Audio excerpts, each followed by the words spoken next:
lalpa iram ngahin kacap tri lungdu zong zong tekan kimnatu rang ketakot hera kelalpan ngakrelta kinmin ko kakaldo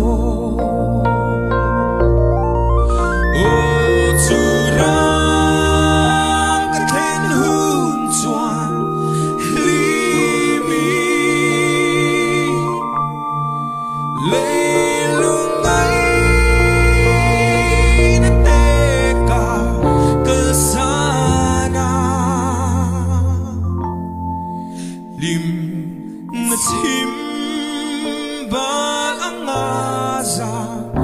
na rama lung